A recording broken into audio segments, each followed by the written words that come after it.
po. Oh, Andrea, may kailangan ka? Rebecca, mag-usap nga tayo. Umamin ka nga, may boyfriend ka ba? Ako may boyfriend? Wala! Sigurado ka? Kasi parang kakaiba yung kinikilos mo lately. Sino nagsabi sa'yo? Si Alex. Siya. Nagpapaniwala ka naman doon. Alam mo naman mahilig mag-invento yung taong yon. Sabagay. Kasi kung meron ka namang boyfriend, hindi mo naman itatago yun sa amin, di ba? Oo naman, ba't ko naman gagawin yon? Tsaka nangako tayo na wala tayong secrets sa isa't isa. No secrets. Naalala mo noon? Nung nahuli ninyong may kasamang ibang babae si Oliver. Sinabi niyo kagad sa akin, kahit na masakit para sa akin ang malaman yun. Kasi ganong klase yung friendship natin eh. Wala tayong itatago sa isa't isa kahit na may masaktan pa. Ganun na nga. I'm glad we had this talk, Rebecca. Ngayon, malinaw na wala ka talagang tinatago sa amin ni Alex. Wala. Wala talaga.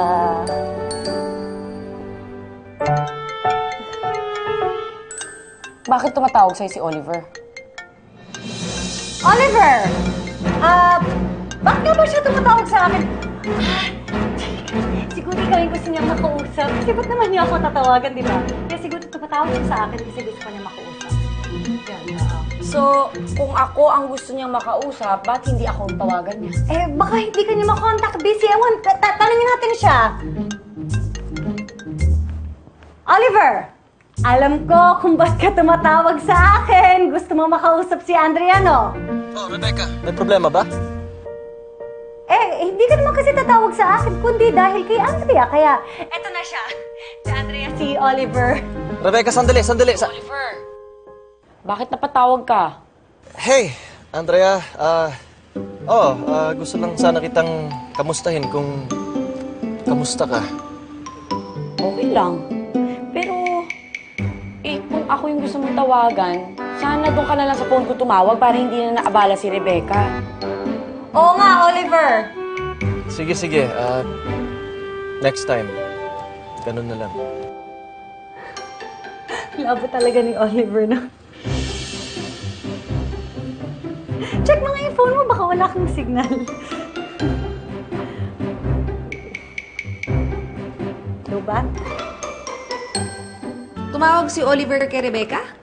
Oo. Para daw kausapin ako.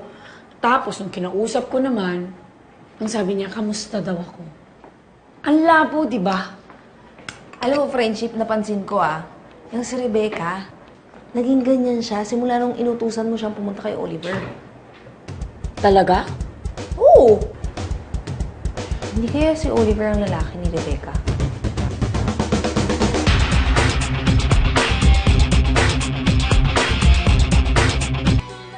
So, iniisip mo na may boyfriend na tinatago si Rebecca at si Oliver yun?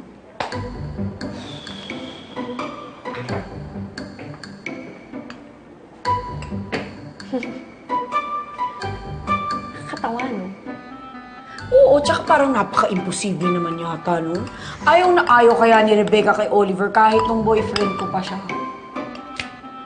Oo nga, sa bagay. Ayaw na ayaw niya ngayon kahit para sa'yo, eh.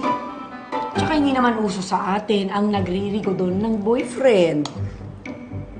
Tama. Kasi nga, di ba, meron tayong Friendship Bible. Rule number 3, walang sulutan ng boyfriend, past man siya or present. Tama. Kaya imposible talagang si Oliver yung boyfriend ni Rebecca.